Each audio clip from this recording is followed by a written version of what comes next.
అన్ని wrong wrong wrong. తర్వాత అమ్మాయిని గుంజా అని చెప్పారు.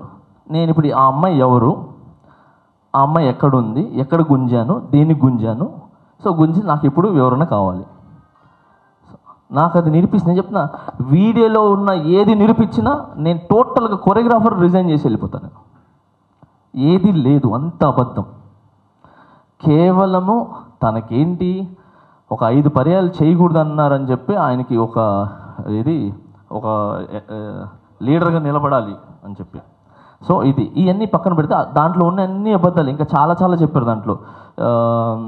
ఇంకేదో ఉన్నాయి, నాకు గుర్తు రావట్లేదు కానీ, సో చాలా ఉన్నాయి. సో అలాగే ఈ పక్కన పెడితే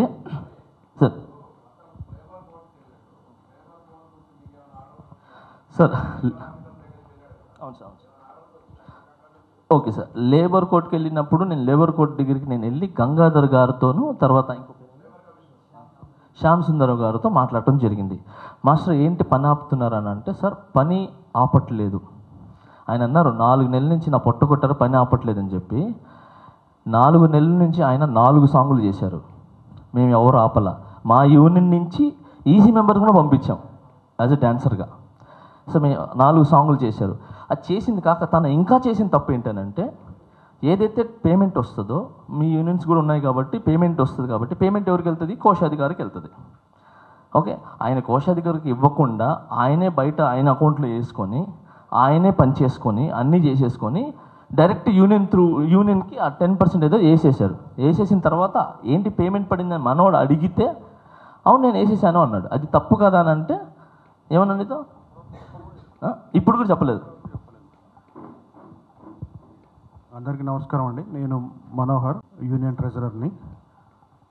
ఈ పర్సన్ షూటింగ్ జరిగిన తర్వాత మనకు షూటింగ్ జరిగేటప్పుడు యూనియన్లో లిస్ట్ పెడతారు, ఈరోజు ప్రోగ్రామ్కి ఎవరెవరు వెళ్ళారు అని. ఆ పేమెంట్ వచ్చినప్పుడు ఆ లిస్ట్ ప్రకారం పేమెంట్ డివైడ్ చేసి బ్యాంకుకి లిస్ట్ పంపిస్తుంది. అది ట్రెజరర్గా నా వర్క్.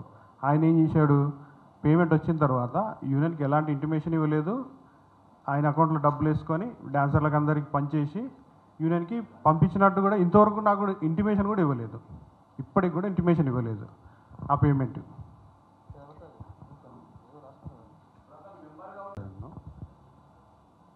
మాస్టర్ గారు ఆ వీడియోలో చూస్తే, మాస్టర్ గారు ఎలక్షన్ కోసం 10 లక్షలు ఖర్చు పెట్టాడు అని చెప్పాడు ఆయన. ఎలక్షన్ నామినేషన్ జరుగుతుందన్న, నామినేషన్ ఫెడరేషన్ ఆఫీస్లో నామినేషన్ జరుగుతుంది. నేను వెళ్ళగానే ఈయన అందరూ మా డాన్సర్లే, మా మెంబర్స్ అక్కడ ఉన్నారు. నేను లోపలికి వెళ్ళి నామినేషన్ ఫామ్ తీసుకున్న తర్వాత నేను నామినేషన్ ఫిల్ చేస్తుంటే నా దగ్గరకు వచ్చి, తమ్ముడు నువ్వు సెక్రటరీ పోస్ట్కి వెళ్ళిపో, 1.5 లక్షలు ఖర్చు పెట్టి నేను నిన్ను గెలిపిస్తా అని అన్నాడు. అంటే ఇదేంది ఈయన ఇంత ఆఫర్ ఇస్తున్నాడు అని చూస్తే, ఇంకేమైనా కావాలన్నా సరే నేను చూసుకుంటా నీకు అన్నాడు. వద్దన్న నేను ఆ టైపు కాదు అని చెప్పి సున్నితంగా ఆయన ఆఫర్ తిరస్కరించి నేను నామినేషన్ వేసిన. తర్వాత అది ఎలక్షన్ జరిగింది, నేను గెలిచాను, ఆయన ఓడిపోయాడు. సార్ ఎవరు మెంబర్షిప్ ఎవరు తీరు సార్. యాక్చువల్లీ ఒక మెంబర్ అయిన తర్వాత తీరు. కాకపోతే ఛాంబర్ రూల్ ప్రకారంగా అన్ని ప్రకారంగా సంస్థకి ఏదైనా ఇబ్బంది కలుగుతుంటే, సంస్థ ఏదైనా రాంగ్ రూట్ వెళ్తుంది, దానివల్ల డ్యామేజ్ అవుతుందంటే తనని డిస్మాండ్లింగ్ చేయొచ్చు. సో కార్డు తీసేయచ్చు. అది కూడా జీబీ ఆమోదంతో చేయొచ్చు. జీబీ లేకపోయినా కూడా ఎక్కువ జరిగితే చెప్పపెట్టకుండా కూడా తీసేయచ్చు. కానీ మేమేం చేసామనంటే, ఒక భయం ఉండాలని చెప్పి, సరే వస్తాడు మనిషి అడుగుతాడు, భయం ఉండాలి, భయంగా దగ్గరికి వచ్చి మాస్టర్ తగ్గించండి లేదంటే సెక్రటరీ గారు తగ్గించండి అంటారని చెప్పి ట్రై చేసాం. బట్ అది ఏం చేయలేదు. సో అలానే మేమేం చేసాం, మొన్న రీసెంట్గా ఇవన్నీ జరుగుతున్నాయి ఇలా కాదు అని చెప్పి, గతంలో ఇలానే ఒక ఇష్యూ జరిగితే ఆ ఇష్యూలో ఏం చేశారంటే, అతను ఎక్కడి నుంచో స్టే తెచ్చుకుంటే, సరే ఆ స్టేని కోర్టుని మేము గౌరవిస్తాం, మీరు ఎక్కడైనా పని చేసుకోండి, మీ పని మేము ఆపం, కానీ మన టీఎఫ్డిడి సంస్థ అనేది మీతో కలిసి పనిచేయదు అని చెప్పి ఇదంతా యూనియన్ అందరూ అనుకొని ఒక మాటతో ఉండి చేశారు. అప్పుడు ఆయన మళ్ళీ వచ్చి, లేదు నా తప్పు అయిపోయిందని చెప్పి ఆయన మళ్ళీ వర్క్ చేసుకోవడం జరిగింది.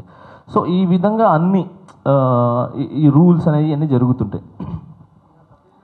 అంటే ఇవన్నీ ఇలా ఒకటికి తప్పు అంటే వీళ్ళన్నీ చెప్పుకుంటూ వస్తే క్షమించాలనుకున్న టైంలో కూడా మనం అది కావట్లేదు. ఎందుకంటే నేను క్షమించినా కూడా ఈ ఆఫీస్ బేరర్స్ మిగతా ఉన్నారు కదా, వాళ్ళంటే ఎలా మాస్టర్ మీరు క్షమించి వదిలేస్తే ఇప్పుడు ఆయన స్టార్ట్ చేస్తాడు, నన్ను అనవసరంగా డబ్బులు కట్టించారు కదా, వదిలేశారు కదా, ఇప్పుడు నా డబ్బులు నాకు రిటర్న్ ఇవ్వండి అంటారు ఆయన. సో ఇలా ఒక యూనియన్ రూల్ పెట్టుకున్నందుకు ఆ రూల్ ప్రకారంగా అది ఓన్లీ సంస్థ పర్సనల్ కాదు, ఇది ఒక సంస్థలో అందరు కలిసి ఒక మాట మీద ఉంటారు, ఆ మాట మీద వెళ్ళాలి. అలా కాదని చెప్పి నాకు ఇష్టమైనట్టు నేను వెళ్తాను, నేను ఎక్కడికి వెళ్తాను ఇక్కడికి వెళ్తాను అంటే తప్పు. నేను మెయిన్ ఇది ఇంకోటి పెట్టడానికి కారణం ఏంటంటే, నేను ఒక దగ్గర రాష్ట్ర ప్రచార కమిటీ వైస్ చైర్మన్గా ఉన్నాను కాబట్టి మా అధినేతకి ఇబ్బంది కలగకూడదు, సో నా ద్వారా ఆయనకి మచ్చ కూడా ఉండకూడదు అని చెప్పి ఆ ఒక్క ఉద్దేశంతోనే నేను పెట్టాల్సి వచ్చింది ఇది. లేదనంటే అసలు యూనియన్ వాళ్ళే చూసుకునేవాళ్ళు. సో కళ్యాణ్ అన్న కూడా ఇబ్బంది రాకూడదు నా తరఫు నుంచి అని చెప్పి పెట్టడం జరిగింది ఇది. సో ఇంక వేరే ఉద్దేశాలు లేవు. ఇంకొకటి, ఆయన ఏదైతే వీడియో వదిలారో ఆ వీడియోలో ఒక్కటి కూడా నిజమైతే, నేను యూనియన్ని రిజైన్ చేసేసి ఒక్కటి నిజమైనా, నా మీద వేసిన ఆరోపణలు ఒక్కటి కూడా నిజమైనా, నా యూనియన్ని వదిలేసి టోటల్గా ఇండస్ట్రీకి దూరం వెళ్ళిపోతాను. ఏది డాన్సుల దగ్గర డబ్బులు తింటాం అనేది కానీ, ఓకే మీకు ఇంకోటి చెప్తాను, ఆయన అన్నారు డాన్సుల దగ్గర బాంబే వాళ్ళు వస్తే వాళ్ళకి డబ్బులు ఎక్కువ వస్తుంది, 1000 రూపాయలు కమిషన్ వస్తుంది అని చెప్పారు. సరే ఓకే, బాంబే వాళ్ళని నేను తీసుకుని వస్తాను కాబట్టి ఇక్కడ వాళ్ళు ఇవ్వట్లేదు, కమిషన్ వస్తుంది అని అంటున్నారు. ఇప్పుడు శేఖర్ మాస్టర్ బాంబే వాళ్ళని వాడుతున్నాడు, గణేష్ మాస్టర్ బాంబే వాళ్ళని వాడుతున్నారు, రఘు మాస్టర్ బాంబే వాళ్ళని వాడుతున్నారు, మిగతా మాస్టర్లు అందరూ అంటే అందరు తింటున్నట్ట.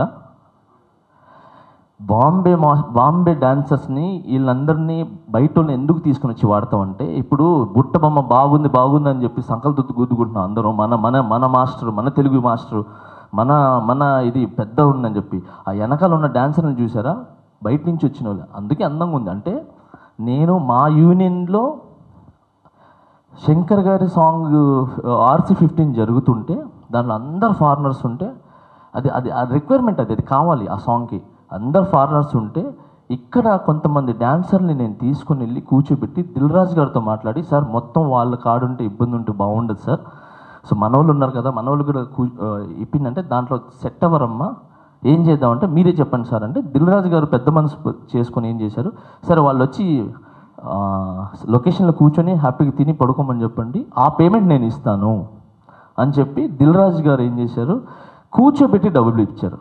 సో అది ఏంటి, ఒక ప్రెసిడెంట్గా నేను మాట్లాడటం వల్ల, ఒక కొరియోగ్రాఫర్ నేను మాట్లాడటం వల్ల జరిగింది. అలా చాలామంది మన డాన్సర్స్ని కూర్చోబెట్టి డబ్బులు ఇప్పిస్తున్నాం. సో అలాంటిది మనం ఎలా తీసుకుంటాం. ఇంకొకటి, మన యూనియన్లో లీగల్గానే ఒక మాస్టర్ పేమెంట్ వస్తే ఆ మాస్టర్ పేమెంట్లో యూనియన్కి 10%, కొరియోగ్రాఫర్కి 10% వెళ్తుంది, ఇది వెళ్తుంది. సో దాంట్లో నేను నా 10% తీసుకోలే, అది డాన్సర్కి సంబంధించింది, నాకెందుకు, నాకు వచ్చే డబ్బులు బాగున్నాయని చెప్పి నేను, కొంతమంది మాస్టర్లు తీసుకుంటారు, కొంతమంది తీసుకో. సో దాంట్లో నేను ఫస్ట్ నుంచి ₹1 తీసుకోకుండా డాన్సర్ 10% మీరు తీసుకోండి అని చెప్పి ఇచ్చేసా. అది కాక నా అసిస్టెంట్ దగ్గర కూడా నేను కమిషన్ నాకు వస్తాయి, కానీ నాకు వద్దు, అది మీ కష్టం. యాజ్ ఏ కొరియోగ్రాఫర్గా నేను ఒక్కసారి ఒక స్టెప్ చూపించి నేను కూర్చుంటాను. మీరు లక్షల సార్లు ఆడేది మీరు, కెమెరామ్యాన్ చూపిమన్నా మీరు వచ్చి చూపిస్తారు, డైరెక్టర్ చూపిమన్నా ఆడుతూనే ఉంటారు, హీరోయిన్ చూపిమన్నా ఆడుతూనే ఉంటారు. సో 10 సార్లు ఆడేది మీరే, మీ కష్టం నాకు వద్దు, అది మీదే, మీరు తీసుకోండి అని చెప్పి నేను ఇచ్చేస్తాను. సో అలాంటిది నేనే యూనియన్కి ఇచ్చేస్తున్నప్పుడు సో నేను ఎలా తీసుకున్నట్టు. ఇంకొకటి, 6 నెలలు అయింది గెలిచి ఇప్పటివరకు ఏం చేయలేదు అన్నారు. మాటలు ఇచ్చి ఆయన ల్యాండ్ తెస్తాం ఆయన ఇచ్చిన మాటల హామీలు చేయలేదని చెప్పి, ఈ 6 నెలల్లో నేను ఇచ్చిన హామీలు చెప్తున్నా. నేను గెలవంగానే యూనియన్ నుంచి 10% తీసుకోనని చెప్పా. అంటే ఫస్ట్ నుంచి తీసుకోలేదు, దాని తర్వాత యూనియన్ నుంచి 10% కాస్త మాస్టర్లకి ఇప్పుడు 5% ఫైట్ చేసి తీసుకుని వచ్చారు. సో అది మాట ఇచ్చాను, చేశాను. అండ్ అలాగనే యూనియన్ శాలరీ తీసుకుని చెప్పా, అంటే మెయింటెనెన్స్ ఇస్తారు ఈ యూనియన్లో మనం ప్రెసిడెంట్ అయితే, అది నేను తీసుకోలేదు, మాట ఇచ్చా నేను తీసుకోనని చెప్పి. అది కాక ఎంతమంది డాన్సర్లు ఉన్నా కూడా, నాకు ఎంతమంది రిక్వైర్మెంట్ ఉన్నా కూడా ఇక్కడి నుంచి నేను మన డాన్సర్లనే 70% వాడతాను. సో మనల్నే వాడతాను, కొన్ని సాంగులు తప్ప మరీ ఉన్నప్పుడు అప్పుడు కూడా నేను మొత్తం వాడిన 50-50 మ్యాక్స్ వాడతానని చెప్పి, మన స్మార్ట్ శంకర్కి పుష్ప 500 మంది డాన్సర్లు ఉంటే నాకు డాన్సర్ లేకపోతే యూనియన్లో సంప్రదించి లేరు కదా, నాకు మంచి డాన్సర్లు కావాలి అని అంటే ఆ టైంలో చార్మి గారు ఏంటంటే మొత్తం బాంబే వాళ్ళు కావాలంటే లేదు లేదు మేడం మా వాళ్ళు కావాలి అని చెప్పి ఆ రోజు నేను 30 బాంబే 30 మన హైదరాబాద్ డాన్సర్ని వాడా. సో మొత్తం బాంబే వాళ్ళని వాడాలని